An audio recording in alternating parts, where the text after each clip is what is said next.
পিঠা তো অনেক খেয়েছেন, তো এই ভিন্ন স্বাদের পিঠাটা কি আপনারা খেয়েছেন? তো আজকে আমি এখানে একটা ভিন্ন স্বাদের রেসিপি তৈরি করেছি। এটা হচ্ছে দুধ পিঠা। আর কিভাবে এই দুধ রসের পিঠাটা তৈরি করলাম সেটা আপনাদের সাথে শেয়ার করছি। আসসালামু আলাইকুম, welcome back to my channel. আমি এখানে আজকে দুধ রসে ডুবো একটা পিঠা তৈরি করেছি, আর এটা তৈরি করা খুবই ইজি। প্রথমে আমরা এখানে একটা নিয়েছি বাটি, এর মধ্যে একটা ডিম নিয়ে নিচ্ছি, আর একটা ডিমের মধ্যে আমি দিয়ে দেবো হাফ কাপ টক দই। এবার এর মধ্যে হাফ কাপ টক দই দিয়ে এবার এর মধ্যে আমি একটু দিয়ে দেব লবণ, সামান্য 1 চিমটি লবণ দিয়ে দিয়েছি। আর এবার এটা খুব ভালোভাবে মিশিয়ে নিচ্ছি, একদম খুব ভালোভাবে ডিম ও এই টক দইয়ের মিশ্রণটাকে খুব ভালো করে মিশিয়ে আমি একদম ফেটে নেব। তো এখানে কিন্তু আমি টক দই হাফ কাপ ব্যবহার করেছি, আর এটা আমি ফেটিয়ে নিয়েছিলাম আগে থেকেই, আর পানিটা ঝরিয়ে নিয়েছিলাম এক্সট্রা যে টক দইয়ের পানিটা থাকে। তো এগুলো খুব ভালোভাবে মেশানো হয়ে গেলে এর মধ্যে আমি ব্যবহার করব সুজি। এই পিঠাটা কিন্তু খুবই মজা, কিন্তু একটু অন্যরকম ধরনের পিঠা। এইভাবে কিন্তু সচরাচর কেউ পিঠা তৈরি করে না, তবে দুধ পিঠাটা এভাবে তৈরি করে কিন্তু টেস্ট খুবই ভালো হয়। প্রথমে আমি এখানে হাফ কাপ সুজি নিয়েছিলাম। প্রথমে হাফ কাপ সুজি দিয়ে খুব ভালোভাবে মিশিয়ে নিচ্ছি। দেখতে পাচ্ছেন হাফ কাপ সুজি দেওয়ার পর কিন্তু ব্যাটারটা অনেকটা পাতলা রয়ে গেছে। তো এবার আমি আবারও হাফ কাপ সুজি নিয়ে নিচ্ছি, আর এখান থেকে আমি অর্ধেকটা সুজি এখানে দিয়ে দিলাম। আর এবারে মনে হচ্ছে এখানে কিন্তু আর সুজি দেওয়ার প্রয়োজন নেই, তারপরও ভালোভাবে মিশিয়ে নিয়ে ডোটা আপনারা দেখে নেবেন। আর এরপর যদি আপনাদের মনে হয় আরও বেশি সুজি মেশাতে হবে তাহলে কিন্তু আপনারা মেশাতে পারেন। তো আমার মনে হচ্ছে এই ডোটাই আমার কাছে একদম পারফেক্ট। তো আমি এবারে ভালোভাবে এগুলো মিশিয়ে নিচ্ছি। ভালোভাবে মেশানো হয়ে গেলে এবারে কিন্তু আমি এর মধ্যে আরও দুটো উপকরণ অ্যাড করে দেব। আমি দুটো এলাচ খুব ভালোভাবে একদম গুঁড়ো করে নিয়েছি, আর এই এলাচের গুঁড়োগুলো আমি এবারে এর মধ্যে দিয়ে দেব। এলাচ গুঁড়ো দেওয়া হয়ে গেলে এর মধ্যে আমি দিয়ে দেব 1 টিস্পুনের মতো বেকিং পাউডার। অবশ্যই বেকিং পাউডারটা দেবেন, বেকিং সোডা দিতে যাবেন না। এবারে খুব ভালোভাবে মিশিয়ে নিয়েছি ডোটাকে, আর এতে কিন্তু আর কোনো সুজি ব্যবহার করার কোনো প্রয়োজন নেই, এক্সট্রা কোনো পানি বা লিকুইড দুধ কিছুই লাগবে না। খুব ভালোভাবে মিশিয়ে নিয়ে এটা কিছুক্ষণের জন্য রেস্টে রেখে দিতে হবে। 10-15 মিনিটের মতো রেস্টে রেখে দিলেই কিন্তু ডোটা একদম পারফেক্টভাবে সেট হয়ে যাবে, আর সুজির দানাগুলো একদম ফুলে ফুলে যাবে। তো এবারে আমার ডোটা কিন্তু দেখতে পাচ্ছেন এভাবে ছেড়ে ছেড়ে পড়ছে, তার মানে এটা পারফেক্টভাবে মিশে গেছে। তো এবার আমি এটা ঢাকনা দিয়ে ঢেকে 10 মিনিটের জন্য রেস্টে রেখে দেব, আর চুলায় আমি তেল বসিয়ে দেব গরম হওয়ার জন্য। 10 মিনিট পর ফিরে আসলাম, আর দেখতে পাচ্ছেন এটা কিন্তু অনেকটাই সফট হয়ে গেছে, আর এভাবে দেখুন অনেকটা ফমি হয়ে গেছে। তো এবারে আমার এই ডোটা কিন্তু একদম পারফেক্ট স্ট্রাকচারে চলে এসেছে, আর আমি এটা আবার একটু ম্যাশ করে নিচ্ছি, খুব ভালোভাবে মিলিয়ে নিচ্ছি। তো এটা একদম পারফেক্টভাবে সেট হয়ে গিয়েছে, আর এবার আমি পিঠাগুলো তৈরি করে নেব। এই পিঠাটা এতটা মজা আর তৈরি করা এতটা সহজ যে কেউ একবার দেখলে এটা তৈরি করতে পারবে।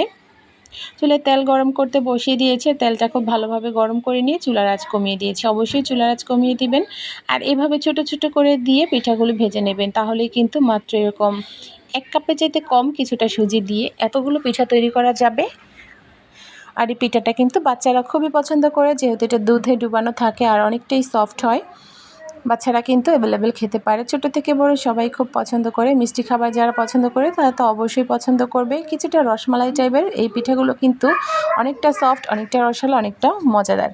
তো আমি এখানে প্রথম দুটো পিঠা দিয়ে দিয়েছি, আর এই পিঠাগুলো ভাজা হয়ে গেলে কিন্তু আমি বাকি পিঠাগুলো সেম একইভাবে ভেজে নেব।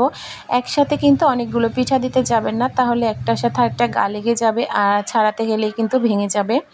তো এইভাবে করে সময় দিয়ে চুলার আঁচ কমিয়ে নিয়ে পিঠাগুলো উল্টে পাল্টে ভেজে নিতে হবে। এত বেশি কালার করে ভাজার প্রয়োজন নেই, যেহেতু এর মধ্যে টক দই দেওয়া আছে আর একটু ফমি হয়েছিল, তো হালকা তেলের মধ্যে পড়লেই কিন্তু পিঠাগুলো ভিতর দিক থেকে একদম সিদ্ধ হয়ে যাচ্ছে, আর উপর দিকটা কিন্তু সুন্দরভাবে কালার হয়ে ভাজা হয়ে যাচ্ছে। তো এই পিঠাগুলো ভাজা হয়ে গিয়েছে, আমি এগুলো নামিয়ে নেব। জাস্ট এই কালারটাই কিন্তু এই পিঠার জন্য পারফেক্ট, খুব বেশি কালার করার কোনো প্রয়োজন নেই। তো আমি পিঠাগুলো নামিয়ে নিব, আর বাকি পিঠাগুলো কিন্তু আমি একইভাবে তৈরি করে নেব। তো আপনারা যারা আমার ভিডিওটা দেখছেন অবশ্যই ভিডিওটা লাইক কমেন্ট শেয়ার করে দেবেন যদি আপনাদের ভালো লেগে থাকে, আর চ্যানেলটা সাবস্ক্রাইব করে রাখবেন।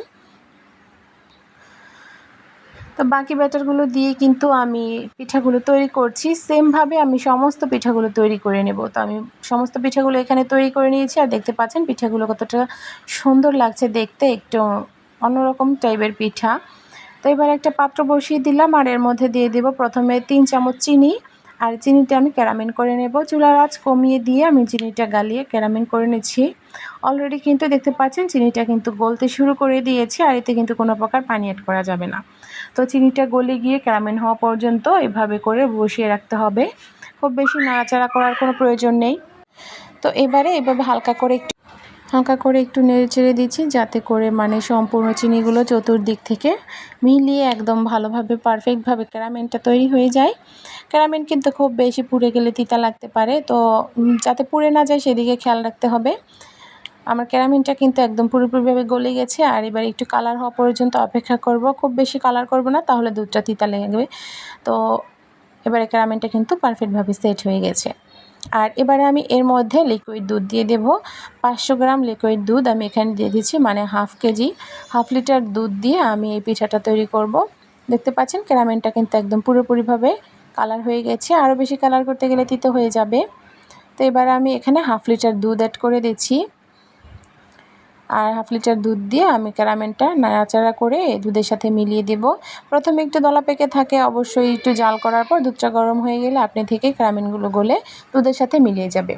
তো এবার আমি এখানে হাফ কাপ চিনি অ্যাড করে দিচ্ছি। হাফ কাপ চিনি এর জন্য যথেষ্ট, কেননা আমি দুধটা শুকিয়ে নেব, এতটা দুধ থাকবে না। আর যে যতটুকু চিনি খায় ততটুকু পরিমাণ দিতে পারে। তো আমার মনে হচ্ছে এটাই পারফেক্ট হবে। আপনারা চাইলে আরও বেশি বাড়িয়ে দিতে পারেন। দুধটা কিন্তু খুব ভালোভাবে ফুটে উঠেছে। এভাবে করে ফুটিয়ে দুধটা কিছুক্ষণ জাল করে নিয়ে একটু কমিয়ে নিতে হবে, মানে একটু শুকিয়ে নিতে হবে দুধটা, যাতে একটু ঘনত্ব চলে আসে দুধের মধ্যে। দুধটা ভালো করে জাল করে যখন এরকমভাবে মানে অনেকটাই কমে যাবে, শুকিয়ে যাবে, তারপর কিন্তু এর মধ্যে পিঠাগুলো দিয়ে দিতে হবে। আর পিঠাগুলো দেওয়ার পর কিছু সময় ধরে কিন্তু জাল করে নিতে হবে, তাহলে কিন্তু পিঠার ভিতর অবধি দুধটা পৌঁছে যাবে, একদম রসে চুপসে যাবে। একদম চাপ দিলে ভেতর থেকে রস বেরিয়ে আসবে, অনেকটা রসমালাইয়ের মতো হবে এই পিঠাগুলো। এই পিঠাগুলো কিন্তু খুবই মজাদার আর খুবই সহজ। দেখতেই পাচ্ছেন খুবই অল্প সময়ের মধ্যে আমি পিঠাগুলো তৈরি করে ফেলেছি। আর দুধটা এভাবে করে কিছুক্ষণ জাল করে নিতে হবে। আর এর মধ্যেই কিন্তু আমাদের পিঠা একদম পারফেক্টভাবে সেট হয়ে গিয়েছে। তো আমার পিঠাগুলো কিন্তু পারফেক্টভাবে তৈরি হয়ে গিয়েছে। এবার আমি একটা প্লেটে পিঠাগুলো ঢেলে দেব।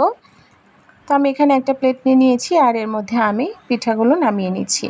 গরম গরম থাকা অবস্থায় কিন্তু পিঠাগুলো খেতে যাবেন না, এতে করে কিন্তু পারফেক্ট টেস্টটা পাবেন না। এই পিঠাটা আপনারা নর্মাল ফ্রিজে রেখে ঠান্ডা করে নেবেন, এতে করে কিন্তু অনেকটা রসও মানে পিঠা অনেকটা রস চুষে নেবে, আর পিঠাটা অনেক বেশি মোলায়েম হয়ে যাবে। আর ঠান্ডা হওয়ার পর যে কোনো মিষ্টি খাবার ফ্রিজে রেখে ঠান্ডা করে খেলে কিন্তু টেস্ট দ্বিগুণ হয়ে যায়। তো আপনারা অবশ্যই এটা ফ্রিজে রাখবেন, ফ্রিজে রেখে ঠান্ডা করে খাবেন, এতে করে রসটাও কিন্তু আরও কমে আসবে, আর পিঠাগুলো ফুলে আরও ডাবল হয়ে যাবে। তো আমি ভিডিও করার জন্য আমি এখন আপনাদেরকে দেখিয়ে দিচ্ছি যে দেখুন, হাতে চাপ দিলে কিন্তু ভিতর থেকে অনেকটা রস বেরিয়ে আসছে, এতটা বেশি মানে রসনীয়, রস চুষে নিয়ে একদম রসালো হয়ে যায় এই পিঠাগুলো। তো অবশ্যই আপনার বাড়িতে ট্রাই করবেন। ভালো থাকবেন, সুস্থ থাকবেন। আজকের মতো আমার ভিডিও এখানেই শেষ করছি। পরবর্তীতে ভালো কোনো ভিডিও নিয়ে আবারও আপনাদের কাছে চলে আসবো। আল্লাহ হাফেজ।